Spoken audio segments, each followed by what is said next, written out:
Welcome to our channel make biology interesting. आज हम देखेंगे रिकॉम्बिनेंट डीएनए टेक्नोलॉजी पार्ट 2। इसमें पढ़ेंगे some examples of vector, principle and application. पिछले टर्न पे हम लोगों ने चर्चा की थी प्लाज्मिड के बारे में। प्लाज्मिड क्या होता है, सिर्फ नॉर्मल सा इंट्रो था वो। आज हम देखेंगे कि प्लाज्मिड क्या होता है और इसका हम यूज़ कैसे करते हैं। तो plasmid autonomously replicated circular DNA fragment present in bacteria are called plasmids। ये ऑटोनोमसली रेप्लिकेट होते हैं, सर्कुलर डीएनए फ्रेगमेंट होते हैं। सर्कुलर डबल स्टैंडर्ड हो सकते हैं, आइदर सिंगल स्टैंडर्ड भी हो सकते हैं। The term plasmid was first introduced by American molecular biologist Joshua Lederberg in 1952। Example of plasmid are PBr 322 plasmids and PUC 18 plasmid. जैसा कि डायग्राम में दिया हुआ एंटीबायोटिक रेजिस्टेंस है, रिस्ट्रिक्शन साइट है, जीन है, प्रमोटर है एंड ओरी है। पिछले टर्म पे हम लोगों ने इन सब के बारे में पढ़ा था, रिस्ट्रिक्शन साइट, एंटीबायोटिक रेसिस्टेंस और ओरी के बारे में। फिर आते हैं बैक्टीरियोफेज पे। बैक्टीरियोफेज भी एज ए क्लोनिंग वेक्टर काम करता है। Bacteriophage the virus that replicate with in the bacteria. Bacteriophage एक वायरस होता है जो कि बैक्टीरिया के अंदर रेप्लिकेट करता है। In case of certain phages, their DNA gets incorporated into bacterial chromosome and remain there permanently. In case of contain certain phages, their DNA, कुछ केस में ऐसा होता है कि बैक्टीरियोफेज के डीएनए जो है बैक्टीरिया से इनकॉर्पोरेट करके या हम बोल सकते हैं अटैच करके परमानेंटली अंदर ही ग्रो करने लगते हैं, रेप्लिकेट करने लगते हैं। इसके एग्जाम्पल क्या होते हैं? Phase lambda, phase M13। यहाँ पे डायग्राम में जैसा कि दिया हुआ है, लेम्डा फेज के डायग्राम में हेड कंटेनिंग डीएनए होता है, कॉलर होता है, टेल होती है, बेस प्लेट होती है और टेल फाइबर होते हैं। और यहाँ पे ड्रग रेजिस्टेंस और ओरिजिन ऑफ रेप्लिकेशन ये डायग्राम में बताया गया है। इको R1 से कट करेंगे या साल से कट करेंगे। फिर हम देखते हैं कॉस्मिड और आर्टिफिशियल क्रोमोसोम वेक्टर के बारे में। कॉस्मिड क्या होते हैं? Cosmids are vector processing the characteristic of both plasmid and bacteriophage lambda. फिर सेकेंड पॉइंट है these carry larger fragment of foreign DNA compare to plasmid. Cosmid दोनों के कैरेक्टरिस्टिक पाए जाते हैं, प्लाज्मिड और बैक्टीरियोफेज दोनों की कैरेक्टरिस्टिक कॉस्मिड में पाए जाते हैं और ये प्लाज्मिड के कंपेयर में लार्ज डीएनए फ्रेगमेंट कैरी कर सकते हैं। फिर हम बात करते हैं आर्टिफिशियल क्रोमोसोम वेक्टर की। Artificial chromosome can accept large fragment to foreign DNA. इनमें भी ये कैरेक्टरिस्टिक होती है कि ये लार्ज फ्रेगमेंट को कैरी कर सकते हैं। इसके एग्जांपल क्या होते हैं? Human artificial chromosome, yeast artificial chromosome, bacterial artificial chromosome. Diagram में जैसा कि दिया हुआ है, ये नोट है, आप चाहें तो इसे नोट कर सकते हैं, अदरवाइज सिर्फ नॉर्मली पढ़ सकते हैं। Restriction endonuclease are bacterial enzyme that can cut either split DNA at specific site. These were first discovered in E. coli restricting the replication of bacteriophage by cutting the viral DNA. The host E. coli DNA is protected from cleavage by addition of methyl group. Thus, the enzyme that restrict the viral replication are known as restriction enzyme or restriction endonuclease.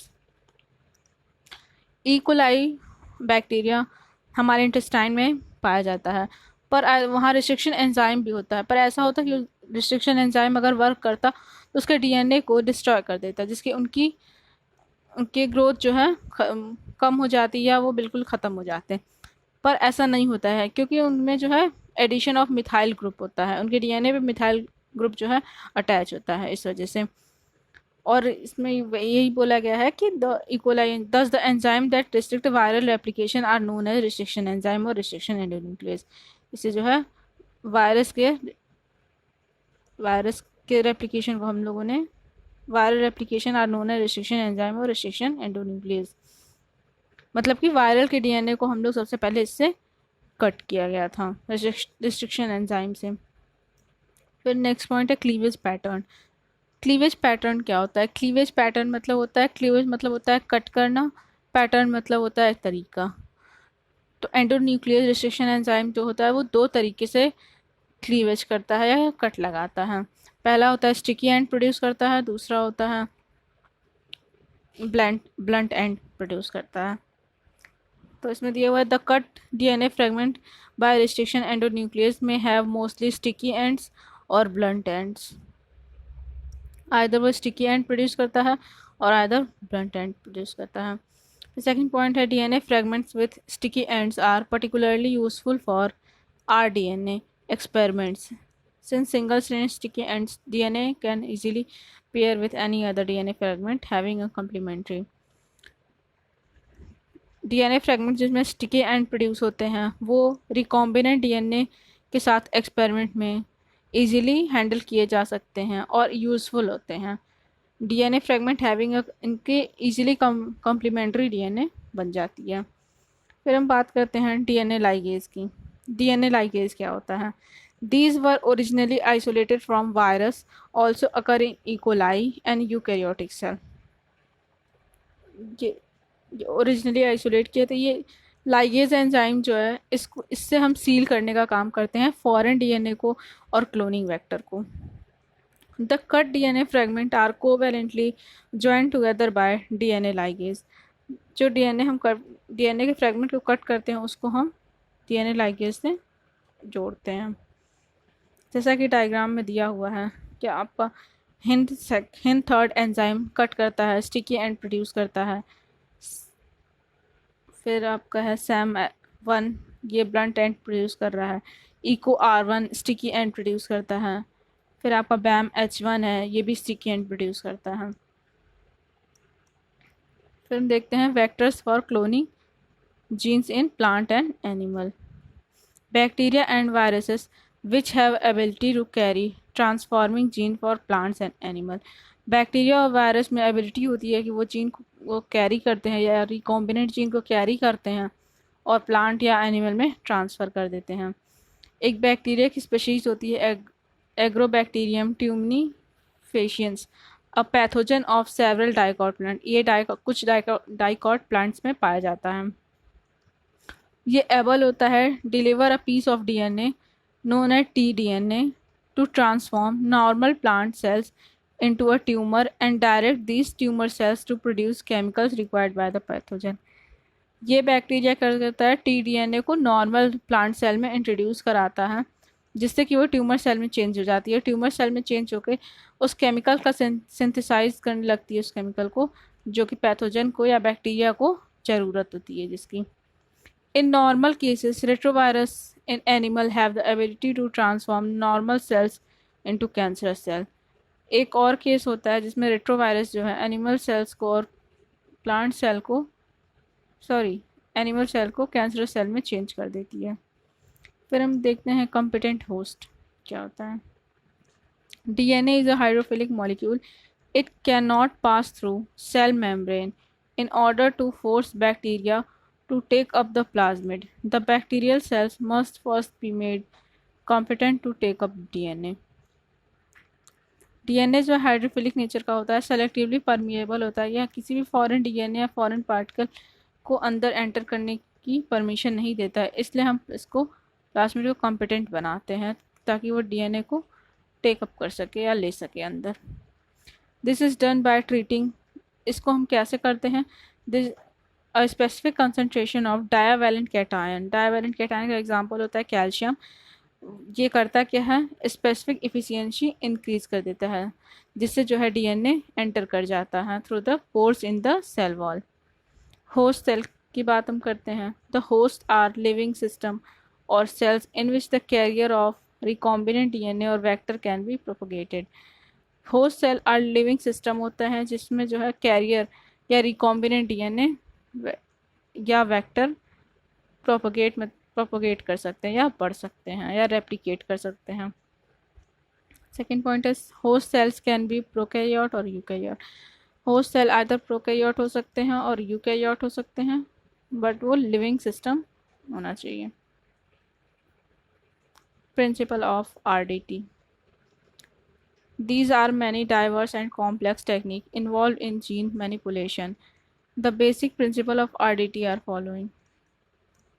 बहुत सी technique होती हैं जो कि हर technique में use की जाती हैं। बहुत से प्रोसेस होते हैं जिसको हम यूज़ करते हैं।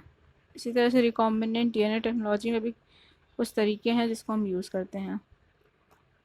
Generation of DNA fragments and selection of the desired piece of DNA, example human gene.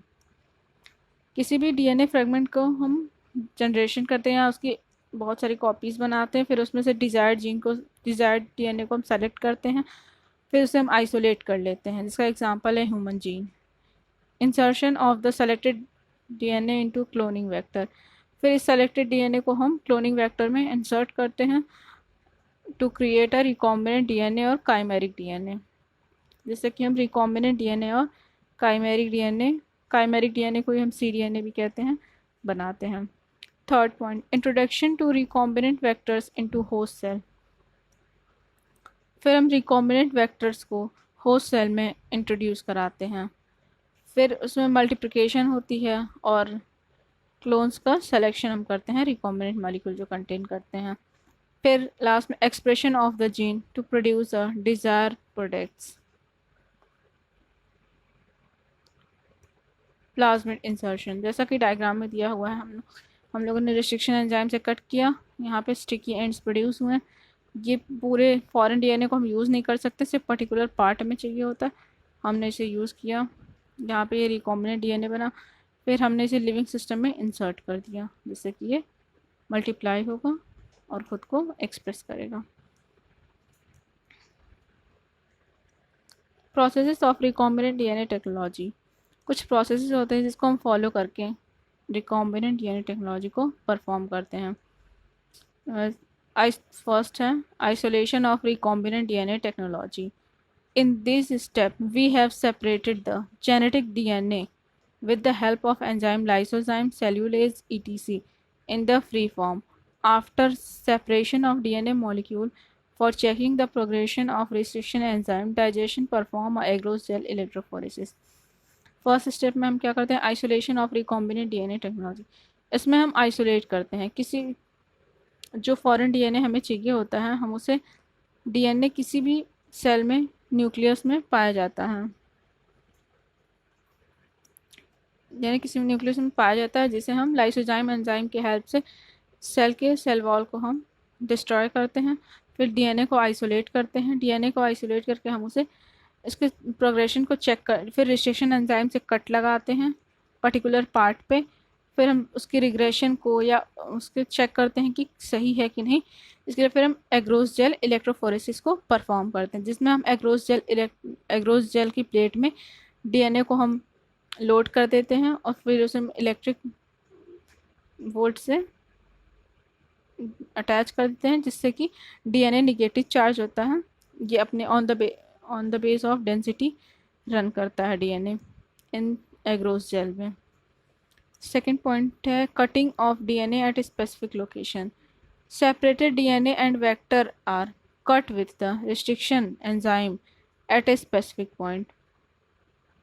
Separated DNA और वेक्टर को हम स्पेसिफिक पार्ट पे कट करते हैं कि हमें in this step we have join the vector and foreign DNA with the help of enzyme ligase.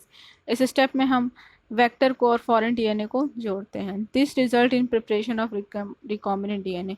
इसका result क्या होता है, रिकॉम्बिनेंट DNA बन जाता है। फिर third step amplification of DNA at specific location, जिसको हम PCR भी कहते हैं। PCR stands for polymerase chain reaction. In this reaction multiple copies of gene for DNA of interest is synthesised in vitro using 2 sets of primer, small chemically synthesised oligonucleotide that are complementary to the region of DNA। इसमें हम normal सी PCR technique को perform करते हैं। PCR technique में हम क्या करते हैं, DNA के किसी भी स्मॉल पार्ट की मल्टीपल कॉपीज हम प्रिपेयर करते हैं with in 3 step, denaturation, annealing and synthesizing या इलोंगेशन जिसको हम बोलते हैं। ये फर्स्ट वीडियो मैंने पूरे डिटेल में इसको डिस्कस किया था, इस वीडियो में शॉर्ट है, इसके बाद डायग्राम से हम इसे समझ लेते हैं। फर्स्ट स्टेप आपका डीनेचुरेशन, यहाँ पे 2 स्ट्रैंड्स हैं डीनेचर, टेम्परेचर बढ़ाने पे डीनेचर हो गए और अलग अलग हो गए। फिर एनेलिंग क्या होती है? एनेलिंग को हम नॉर्मली समझ सकते हैं कि एनेलिंग मतलब वर्ड का मतलब होता है सिलना किसी चीज़ को। यहाँ पे प्राइमर आकर के अटैच हो गया। प्राइमर क्या होते हैं? प्राइमर स्मॉल राइबोसोम्स के न्यूक्लियोटाइड होते हैं। फिर थर्ड स्टेप में आपका ये प्राइमर जो है इलोंगेट कर जाता है या बढ़ जाता है। फिर इसकी मल्टीपल, इसी टेक्निक को हम बार बार दोहराएंगे तो मल्टीपल कॉपीज ऑफ डीएनए तैयार हो जाती हैं। फिर हम बात करते हैं फोर्थ पॉइंट या फोर्थ स्टेप की, जो है insertion of recombinant DNA into host cell और ऑर्गेनिज्म। इसमें हम क्या करते हैं कि रिकॉम्बिनेंट डीएनए को होस्ट सेल में या ऑर्गेनिज्म में एंटर कराते हैं या इंसर्ट करते हैं। There are several methods of introducing a ligated DNA into recipient cells. Recipient cells, after making them competent to receive, take up DNA present in the its surrounding. जैसे हम DNA को वो क्या कहते हैं कभी इंट्रोड्यूस कराने के लिए भी हम उसे कॉम्पिटेंट बनाते थे, उसी तरह से हम होस्ट सेल को भी कॉम्पिटेंट बनाएंगे ताकि वो डीएनए को टेकअप कर पाएँ। फिर recombinant DNA bearing genes for resistance to antibiotic. Recombinant DNA जो है वो एंटीबायोटिक के लिए रेजिस्टेंस शो करता है। पिछले टर्न पे हम लोगों ने चर्चा की थी एम्पिसिलिन और टेट्रासाइक्लिन को लेकर के। तो इस transfer into E coli cells, the host cells become transform into ampicillin resistant cells. If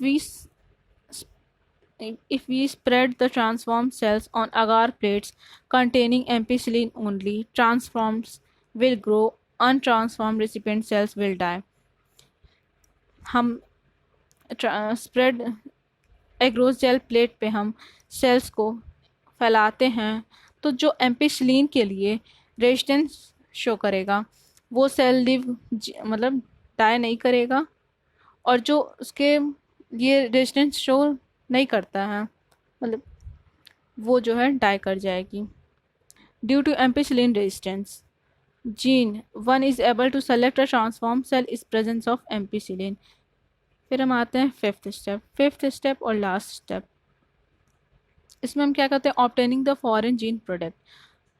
foreign gene insert into a cloning vector and transfer into a bacterial cells, plant and animal cells and allow to multiplied. Foreign DNA को हम insert करते हैं। ये पूरी summary बता रहा है कि पूरी आरडीटी में हम परफॉर्म क्या करते हैं। फॉरेन डीएनए इंसर्ट करते हैं, क्लोनिंग वेक्टर में ट्रांसफ़र करते हैं बैक्टीरियल सेल में और प्लांट में, एनिमल सेल में, और अलाउ करते हैं कि वो मल्टीप्लाई करे और ख़ुद को एक्सप्रेस करे। फिर सेकेंड पॉइंट है the foreign gene gets express under appropriate conditions. The expression of foreign gene is host cell involve understanding many technical details. इसको हम एक्सप्रेस करें मैनी टेक्निकल मतलब होता है कि हम टेक्निकली हम इसको स्टडी करते रहते हैं कि कौन सिस्टम में एक्सप्रेस कर रहा है, नहीं कर रहा है, क्या कंडीशन है। फिर लास्ट पॉइंट में समरी बताई गई है कि हम आरडीटी को परफॉर्म क्यों करते हैं। It is the last step of RDT. Main aim of this technology is to produce a desirable protein, hence there is a need for recombinant DNA to be expressed. फिर हम देखते हैं human cell का example यहाँ पे लिया गया है, जो इंसुलिन ई कोलाई जो है इंसुलिन प्रोड्यूसिंग कॉलोनी में ग्रोथ करती है। ह्यूमन सेल्स है, यहाँ पे ई कोलाई से हम लोगों ने प्लाज्मिड को आइसोलेट किया, फिर हमने रेस्ट्रिक्शन एंजाइम से कट लगाया, फिर इसको हम लोगों ने बैक्टीरियल सेल में इंसर्ट किया, फिर ट्रांसफॉर्म होकर के ग्रो करने लगा। इसकी multiple copies prepare. A population of insulin producing E coli bacteria. फिर हम देखते हैं एप्लीकेशन ऑफ रिकॉम्बिनेंट डीएनए। कुछ एप्लीकेशन मैंने यहाँ पे लिखे हैं, इसके बारे में हम देखेंगे। इससे पहले मैं ये बोलना चाहती हूँ कि अगर आप लोगों को मेरी वीडियोस पसंद आ रही हों तो प्लीज़ इसे लाइक, शेयर और चैनल को सब्सक्राइब कर दीजिएगा। और इसकी पीडीएफ जो है डिस्क्रिप्शन बॉक्स में लिंक दी हुई है, आप उससे डाउनलोड करके पढ़ सकते हैं। फिर हम आते हैं application of recombinant DNA technology. Application of recombinant DNA technology in human health. First production of vaccine. Vaccine का प्रोडक्शन होता है, इसका एग्जांपल है insulin. Commercial and pharmaceutical products, human growth hormone, antibiotic, monoclonal antibody. Molecular diagnosis of disease, disease molecular diagnosis of disease में भी हम RDT को use करते हैं, जीन थेरेपी में यूज़ करते हैं, डीएनए फिंगरप्रिंटिंग में हम इसका यूज़ करते हैं। And second point is application of recombinant DNA technology in agriculture for production of stress tolerant crops, increasing the yield of crops, इससे क्रॉप की यील्ड भी हम इंक्रीज कर सकते हैं। Production of biopharmaceutical from plants, हम प्लांट से biopharmaceutical medicine obtain कर सकते हैं। फिर यहाँ पे एग्जांपल दिया है इंसुलिन को हम कैसे एक्सट्रैक्ट करते हैं। ह्यूमन सेल से हम इंसुलिन जीन लिए आइसोलेट किए, बैक्टीरिया से हमने प्लाज्मिड को आइसोलेट किया, with the help of restriction enzyme हमने कट लगाया, फिर जीन को इंसर्ट किया, फिर ट्रांसजेनिक बैक्टीरिया में हमने इसे इंसर्ट किया, फिर कॉलोनी को हमने ग्रोथ कराया जिसमें ये जो है किसी भी एंटीबायोटिक रेजिस्टेंस शो करेगी, फिर हम इससे इंसुलिन को एक्सट्रैक्ट कर लेते हैं। Thank you.